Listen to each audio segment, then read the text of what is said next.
One baby. Not enough. Human, my alien traditions demand more. The great hall of the alien palace was glowing with golden light. Tall crystal pillars reached up into the darkness above, and hundreds of alien nobles stood in silence, watching.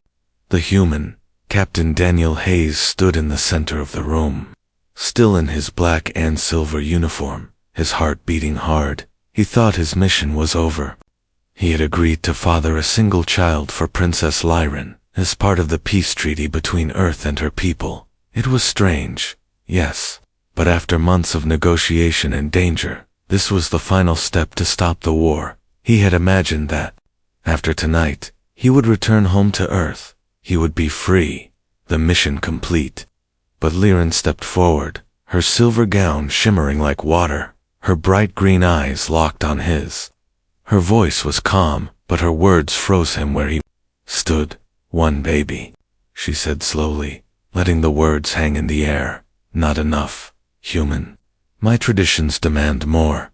Daniel stared at her, unsure if he had heard right. The court murmured softly, their strange voices echoing around the chamber. Some aliens smiled with amusement. Others frowned as if they were insulted by his surprise. Lyran tilted her head, studying his face. In my culture, she continued, a ruler's mate must give more than one heir. 1 child is weakness, 3 is strength, 5 is glory. Daniel felt the weight of hundreds of alien eyes pressing against him. He opened his mouth to protest. But the king, a giant figure seated on a throne of black stone, leaned forward. The deep, rumbling voice shook the air. Human. Refusing our traditions would be dishonor, and dishonor would mean war. Daniel's hands curled into fists at his sides. He had risked his life to bring peace. Now, it seemed the peace depended on something far more personal. He glanced at the palace doors, massive, guarded by alien soldiers in black armor, each holding weapons that hummed with energy. There was no easy way out. Even if he wanted to run, he wouldn't get far. Princess, Daniel said carefully, keeping his voice steady. That wasn't part of the treaty. I agreed to help you. Once Lyran took a slow step toward him, her voice soft enough that only he could hear. That was before I saw you fight for my people. Before I saw the way you looked at me when you thought I might die. You are strong, human. You will give me more. His breath caught. This wasn't just political anymore. There was something in her tone. Something almost personal, but the eyes of the court reminded him this was still a dangerous game. If he said yes too quickly, they would think he was desperate. If he said no, he might not live long enough to leave the palace. A sharp sound rang out, the king's staff striking the floor. The guards straightened. The king's voice thundered again. You have until the setting of the second moon to give your answer.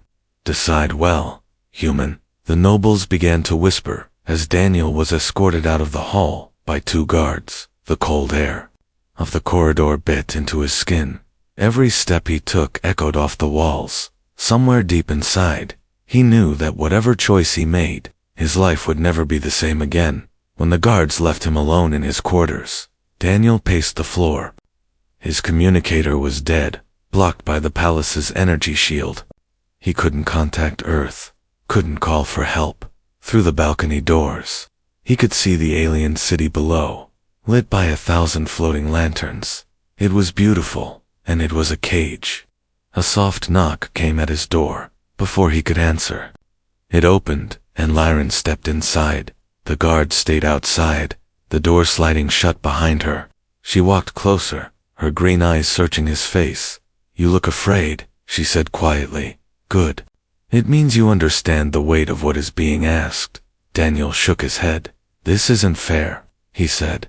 Her lips curved into a faint smile. Life is not fair, human, but you are not here for fairness. You are here for peace, and if you want peace, you will give me more than 1 child.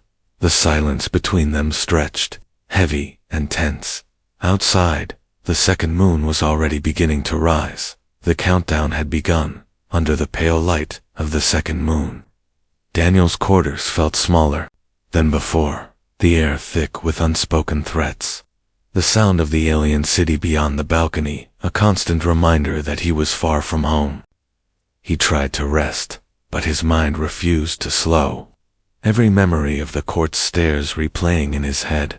The faces hadn't been curious, they had been expectant, as if they already knew what choice he would make. By morning, the knock came.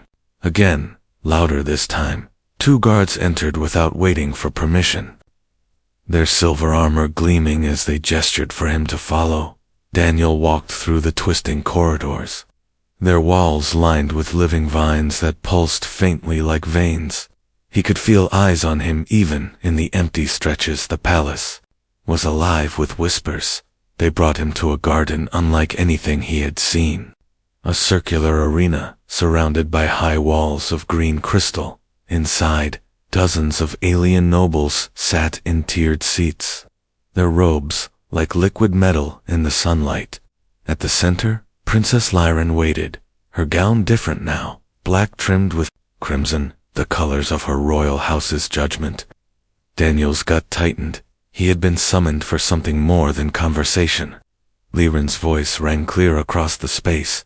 Human, the court wishes to see your resolve. It is not enough to speak.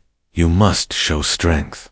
The nobles murmured their approval, and Daniel felt the trap closing.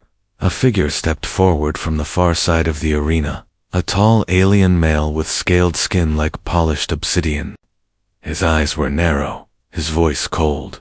If you cannot defeat me, you are unworthy to give the heirs our traditions demand. The crowd roared, some with cheers, others with laughter. Daniel wasn't armed, but a guard tossed a short staff at his feet. He picked it up slowly, testing the weight. His opponent's weapon shimmered, a long blade that hummed with a low, dangerous tone. Lyran stood watching, unreadable. The duel began without warning. The alien lunged, his speed shocking for his size. Daniel barely dodged, the blade slicing the air where his head had been. Instinct took over, his training on Earth, pushing him to move, block, and counter. Each clash of their weapons sent vibrations through his arms. Each step felt like a step deeper into a decision he didn't want to make. Minutes stretched into an eternity.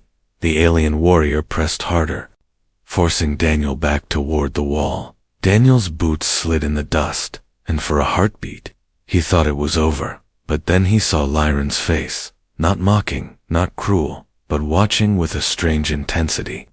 As if she needed him to win. With a sudden shift, Daniel dropped low, sweeping the staff in a wide arc. The warrior stumbled, surprised, and Daniel used the opening to strike across his chest.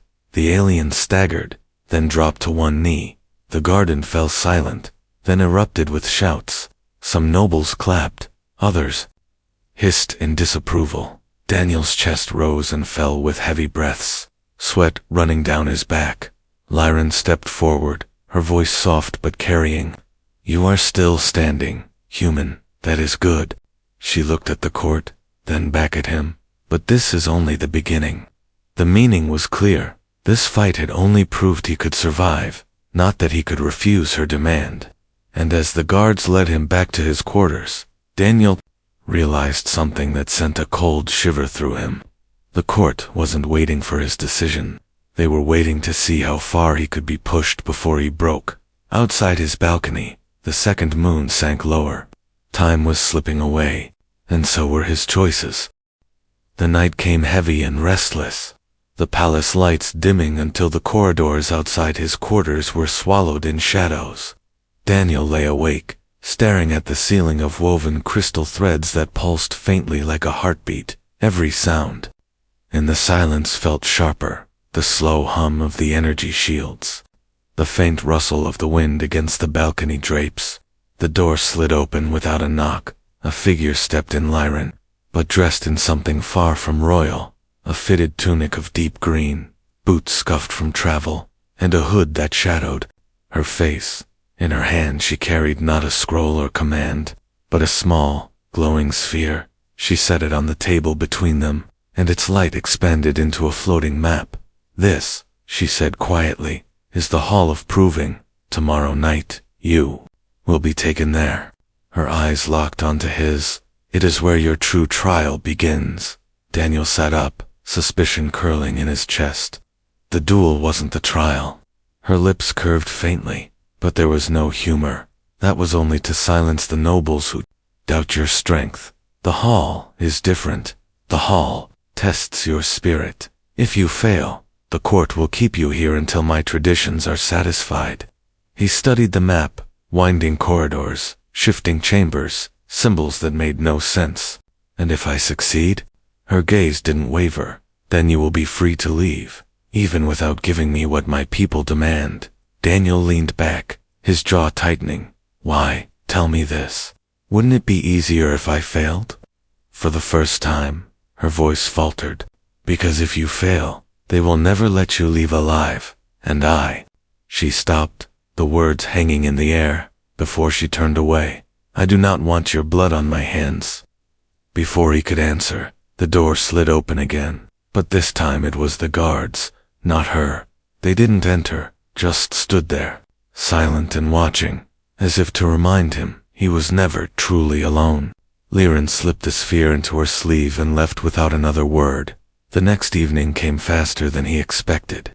The Hall of Proving was buried deep beneath the palace, its entrance guarded by towering statues of alien warriors, with hollow eyes.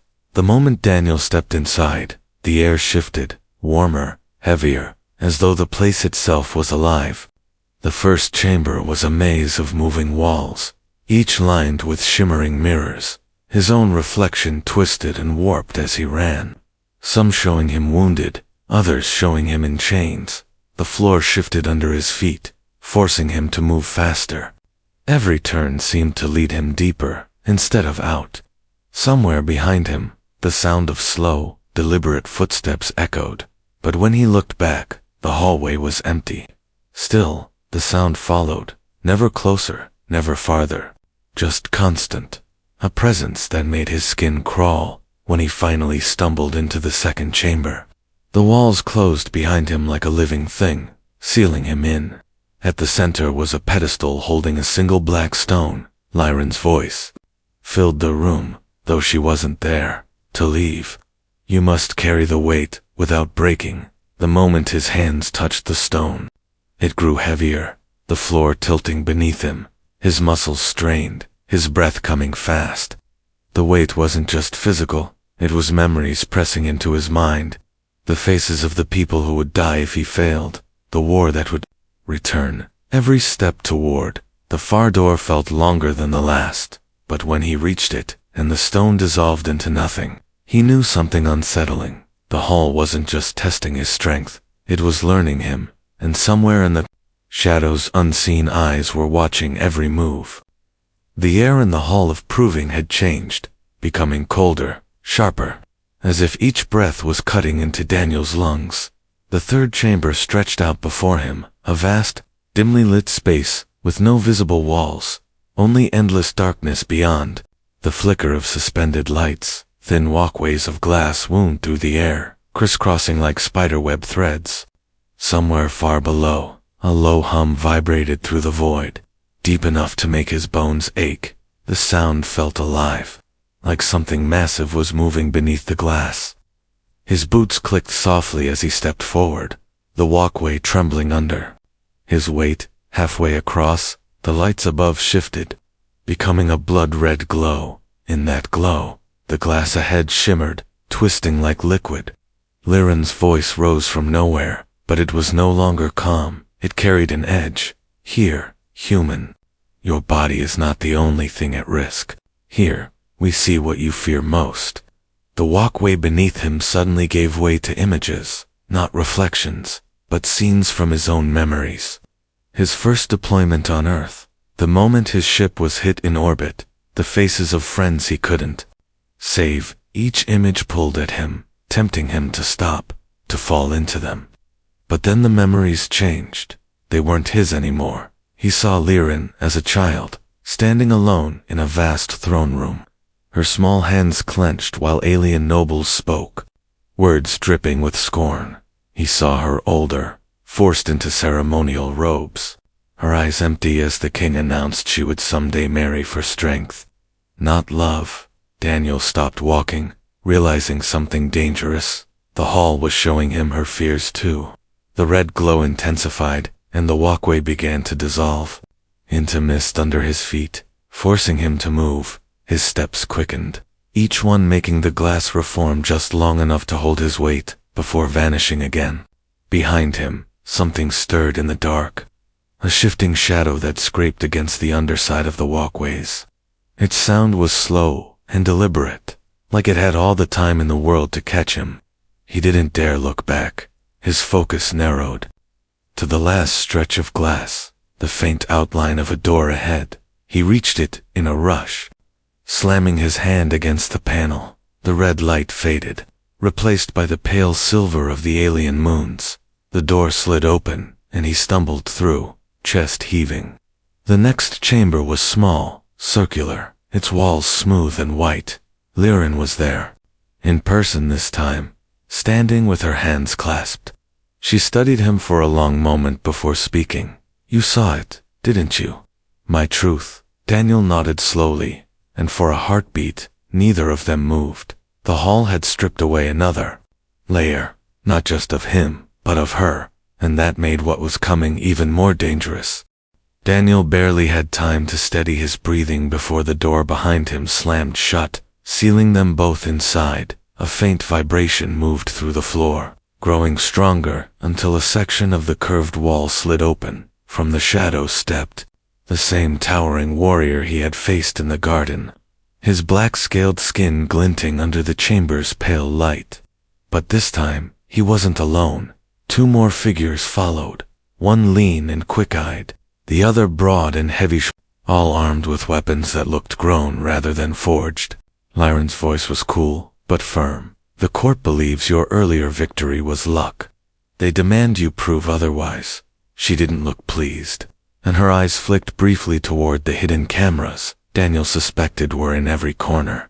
The broad-shouldered alien grinned, his teeth like shards of ice. 3 against 1, human. Let's see if your kind is truly worth our princess's choice. The sound of the weapons humming filled the air, sharp and unsettling. Daniel's pulse pounded.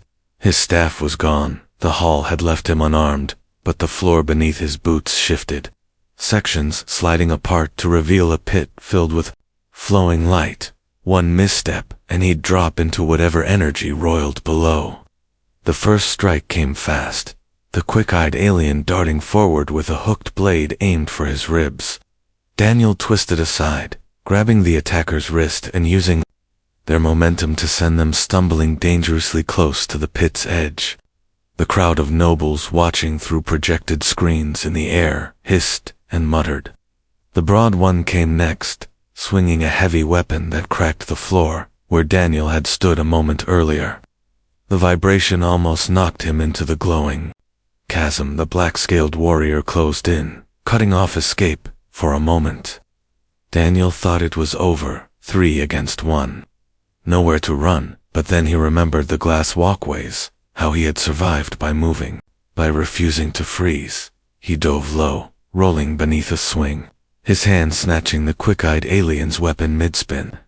The handle was warm, almost alive, and it thrummed in his grip as if recognizing a new owner. With a sudden surge, he drove the weapon into the ground between them. The floor split along glowing seams, sending a shockwave that forced all 3 attackers back. The broad one lost his footing, sliding toward the pit. Daniel caught him by the wrist without thinking, pulling him to safety. The crowd gasped. Mercy was not a common sight here. The fight ended there, the black-scaled warrior lowering his weapon with a slow nod. "Perhaps you are not as weak as we thought," he said, his tone grudgingly respectful. Liren stepped forward, her eyes unreadable, but there was something almost proud in the way she looked at him. "The court has seen enough," she said softly, "but the hall has not." The walls shifted again, revealing yet another passage. The cold air drifting from it felt older, heavier, and as Daniel stepped toward it, he felt the strange certainty that the real danger was still ahead. The corridor stretched longer than it should have, each step Daniel took echoing twice, as if something unseen was walking beside him. The air grew warmer, scented faintly with metal and unfamiliar flowers. When the passage finally opened, it wasn't to another trial chamber but to a vast throne room. Silent and empty except for one figure seated high above the alien queen herself. She was nothing. Like Liren, her presence filled the room like a storm held in place. Her robes woven from living threads that shifted colors with her breath. Her eyes, a deep violet, studied Daniel in a way that made him feel stripped to the bone. The guards closed the doors behind him, and the hum of the energy locks followed, sealing him in. "You have endured much," the queen said, her voice low and smooth. "And yet, you still stand. This is intriguing." She leaned forward slightly, her gaze never leaving him. "Tell me, human, do you truly wish to leave my world?" Daniel hesitated. Every instinct told him the wrong answer. Could be fatal. "I want to honor the treaty," he said carefully, "but I did not come here expecting this." A faint smile touched her lips, though it did not reach her eyes. "You mean my daughter's demand?" She rose from her throne, descending the steps with the grace of someone who had never known weakness. "Liren chose you, not simply for your strength, but because you are the one thing our court fears, unpredictability." Daniel's shoulders tensed. "And you? Do you want me gone, or kept here?" She stopped in front of him, close enough for him to see the faint shimmer of scars hidden beneath her jeweled collar. "That depends on whether you can do what no one in my court dares. Stand beside my daughter as an equal." Her tone sharpened. "If you leave, the treaty will hold, for a time, but the moment you are gone, the old factions will rise again, and the first thing they will demand is my daughter's removal." Daniel felt the shift in her words. This was no trial. It was a plea buried inside a warning. "So, you're saying, if I walk away, she's in danger?" The queen's gaze darkened. "Not just her, human. The peace you fought for will shatter." She turned away, returning to her throne. "I will not order you to stay, but know this, your choice will shape the next 100 years of both our worlds." The doors opened behind him, but the weight of her words followed. As the guards led him out, he saw Liren waiting in the shadows. Her eyes searched his face, silently asking what had been said. He didn't answer. Not yet, because deep down, he knew the hall's final challenge wasn't going to be about strength or survival. It was going to be about choosing a future he wasn't ready for. The great hall was silent when Daniel entered, the air heavy with the weight of 1,000 eyes. Every noble, every warrior, every elder of the alien court sat in tiered rows that curved like the inside of a vast shell. The light from the twin moons spilled through the high crystal windows, turning the floor into silver glass. At the far end, Liren stood alone. No guards, no attendants. Her gown was white this time, marked only with a narrow band of crimson at the hem, the color of decision. The king sat above her, on his black stone throne, his gaze sharp and unyielding. The queen was beside him, her expression unreadable. Daniel walked the long path to the center, every step echoing. He could feel their expectations pressing against him. The weight of their traditions coiled like a noose. He stopped at the exact center of the hall, where a single ring of light marked the place where verdicts were spoken. The king's voice was deep enough to shake the walls. "Human, the time has come. Will you give our princess the heirs our laws demand, or will you leave this world forever?" Daniel's breath came slow, steady. The hall of proving, the trials, the queen's warning, they all burned in his mind. He looked at Liren, and in her eyes he saw no demand, no command, only the quiet tension of someone who had already braced herself for disappointment. He turned to face the court. "Your laws speak of strength, of honor, of bloodlines that must never be broken." His voice carried clearly in the still air. "But I've seen something in your princess that no law here speaks of choice." The nobles stirred, some hissing, others leaning forward. He continued, "If I stay, it will not be as a prisoner of your traditions. It will be because I choose to stand with her, not for duty, not for fear, but for something stronger. The king's eyes narrowed. And if we refuse your terms? Daniel met his gaze without flinching. Then I walk out of here, and the peace you've built dies with me. For a long moment, no one moved. Then the queen rose, her voice cutting through the tension.